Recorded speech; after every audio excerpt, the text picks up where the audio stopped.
Hi friends, welcome to ಸರಿಯು ಸವಿರುಚಿ. ನಾನಿವತ್ತು ರಾತ್ರಿ ಮಿಕ್ಕಿರೋ ಚಪಾತಿಯಿಂದ ಒಂದು ಒಳ್ಳೆ ರೆಸಿಪಿನ ತೋರಿಸ್ತಾ ಇದ್ದೀನಿ. ಅದಕ್ಕೆ ಪಲ್ಯ ಮತ್ತು ಚಟ್ನಿ ಏನಾದರೂ ಮಾಡ್ಕೊಂಡು ತಿನ್ನೋ ಬದಲು ಈ ಥರ ಒಂದು ರೆಸಿಪಿನ ಮಾಡ್ಕೊಂಡು ತಿನ್ನೋ ಚೆನ್ನಾಗಿರುತ್ತೆ. ನೋಡಿ, ನಾನಿಲ್ಲಿ 4 ಚಪಾತಿನ ತೊಗೊಂಡಿದ್ದೀನಿ. ರಾತ್ರಿ ಮಿಕ್ಕಿರೋ ಚಪಾತಿ ಅದನ್ನು ಒಂದ್ರ ಮೇಲೆ ಒಂದು ಈ ಥರ ಇಟ್ಬಿಟ್ಟು ರೋಲ್ ಮಾಡಿ ಈ ಥರ ಕಟ್ ಮಾಡ್ತಾ ಇದ್ದೀನಿ. ನೋಡಿ, ಈ ಥರ ಸಣ್ಣಕ್ಕೆ ಕಟ್ ಮಾಡ್ಕೋಬೇಕಾಗತ್ತೆ. ಸಣ್ಣಕ್ಕೆ ಕಟ್ ಮಾಡೋದ್ರಿಂದ ಅದು ಒಂದು ಲೇಯರ್ ಆಗಿ ಬರುತ್ತೆ.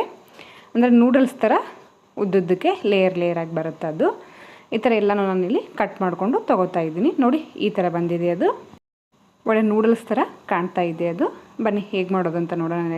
ನೆಕ್ಸ್ಟ್ ಸ್ಟೆಪ್ಪು, ನಾನು ಇಲ್ಲೊಂದು ಪಾತ್ರೆನ ಬಿಸಿಗೆ ಇಟ್ಕೊಂಡಿದ್ದೀನಿ. ಅದಕ್ಕೆ ಒಂದು 3 ಟೇಬಲ್ ಸ್ಪೂನಷ್ಟು ಎಣ್ಣೆ ಹಾಕ್ತಾಯಿದ್ದೀನಿ.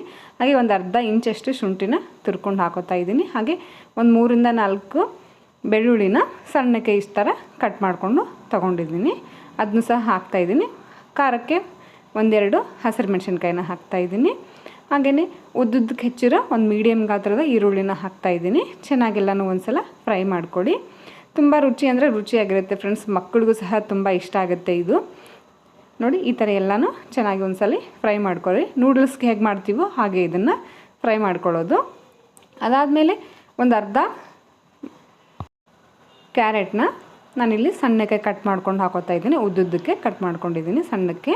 ಹಾಗೆಯೇ ಒಂದು ಅರ್ಧ ಕ್ಯಾಪ್ಸಿಕಮ್ನು ಉದ್ದುದ್ದಕ್ಕೆ ಕಟ್ ಮಾಡ್ಕೊಂಡಿದ್ದೀನಿ. ಎಲ್ಲನೂ ಚೆನ್ನಾಗಿ ಇದನ್ನು ಮಿಕ್ಸ್ ಮಾಡ್ತಾ ಫ್ರೈ ಮಾಡ್ಕೊಳ್ಳೋಣ.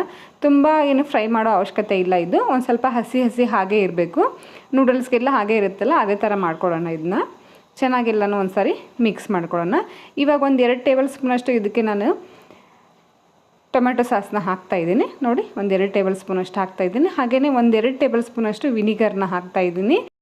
ಒಂದು 2 ಟೇಬಲ್ ಸ್ಪೂನಷ್ಟು ಕಾರ್ನ್ಫ್ಲೋರ್ನ ನೀರಲ್ಲಿ ಹಾಕ್ಕೊಂಡು ಚೆನ್ನಾಗಿ ಮಿಕ್ಸ್ ಮಾಡಿಬಿಟ್ಟು ಇದಕ್ಕೆ ಹಾಕ್ತಾಯಿದ್ದೀನಿ. ನೋಡಿ, ಇದನ್ನು ಸಹ ಹಾಕೊಂಡು ಚೆನ್ನಾಗಿ ಇಲ್ಲಿ ಮಿಕ್ಸ್ ಮಾಡೋಣ.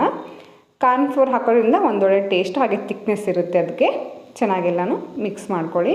ಅದಾದಮೇಲೆ ರುಚಿಗೆ ತಕ್ಕಷ್ಟು ಉಪ್ಪನ್ನ ಹಾಕೊಳ್ಳೋಣ ಇದಕ್ಕೆ.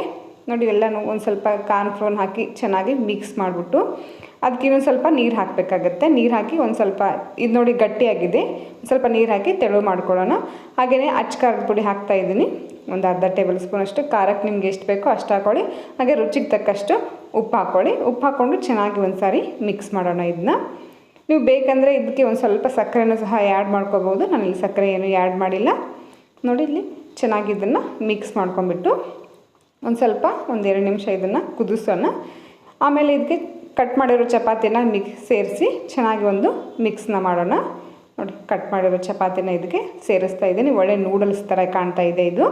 ಚೆನ್ನಾಗೆಲ್ಲನೂ ಒಂದು ಸಾರಿ ಮಿಕ್ಸ್ ಮಾಡ್ಕೊಳ್ಳೋಣ ಇದಕ್ಕೆ. ಹಾಗೆಯೇ ಮೇಲ್ಗಡೆ ಒಂದು ಸ್ವಲ್ಪ ಕೊತ್ತಂಬರಿ ಸೊಪ್ಪನ್ನ ಹಾಕೊಂಡ್ಬಿಟ್ಟು ಚೆನ್ನಾಗಿ ಒಂದು ಸಲ ಮಿಕ್ಸ್ ಮಾಡ್ಕೊಳ್ಳಿ. ಮಕ್ಕಳಿಗೆ ಸಹ ಇದು ತುಂಬ ಅಂದರೆ ತುಂಬಾ ಇಷ್ಟ ಆಗುತ್ತೆ. ಒಂದು ಒಳ್ಳೆಯ ರೆಸಿಪಿ ಇದು, ಹಾಗೆ ಹೊಸ ರೆಸಿಪಿ. ಚೆನ್ನಾಗೆಲ್ಲನೂ ಮಿಕ್ಸ್ ಮಾಡಿಕೊಂಡು ನೀವು ನೂಡಲ್ಸಿಂದ ತಿಂದಿರ್ತೀರ. ನೀವು ಚಪಾತಿಯಿಂದ ತಿಂದು ನೋಡಿ, ತುಂಬ ಟೇಸ್ಟಿಯಾಗಿರುತ್ತೆ. ಮಿಕ್ಕಿರೋ ಚಪಾತಿನ ಏನಪ್ಪ ಮಾಡೋದು ಅಂತ ಇದ್ದರೆ ಈ ಥರ ಒಂದು ರೆಸಿಪಿನ ಮಾಡ್ಕೊಂಡು ತಿಂದರೆ ಚೆನ್ನಾಗಿರುತ್ತೆ. ಹಾಗೆ ಎಲ್ಲರಿಗೂ ಇಷ್ಟ ಕೂಡ ಆಗುತ್ತೆ. ಇದು ಸ್ವಲ್ಪ ಉಂಡೆ ಆಗಿರುತ್ತೆ. ಸ್ವಲ್ಪ ನೋಡಿಕೊಂಡು ಬಿಡಿಸಿ ಇದನ್ನು ಮಿಕ್ಸ್ ಮಾಡ್ಕೊಳ್ಳಿ. ನೋಡಿ, ಎಷ್ಟೊಂದು ಚೆನ್ನಾಗಿ ಮಿಕ್ಸ್ ಆಗಿದೆ ಇದು. ಈ ರೆಸಿಪಿ ಇಷ್ಟ ಆದರೆ ತಪ್ಪದೆ ಒಂದು ಲೈಕ್ ಮಾಡಿ ಫ್ರೆಂಡ್ಸ್. ಹಾಗೆ ನನ್ನ ಚಾನಲ್ನ ಸಬ್ಸ್ಕ್ರೈಬ್ ಮಾಡಿ, ಆಲ್ ಅನ್ನೋ ಬಟನ್ನ ಒತ್ತಿ. ಅಂದರೆ ನಾನು ಹಾಕೋ ವಿಡಿಯೋ ನೋಟಿಫಿಕೇಷನ್ಸ್ ಎಲ್ಲ ನಿಮಗೆ ಬರುತ್ತೆ. ಈ ವಿಡಿಯೋ ನೋಡಿದ್ದಕ್ಕೆ ತುಂಬ ಧನ್ಯವಾದಗಳು. Thank you friends. ಬಾಯ್.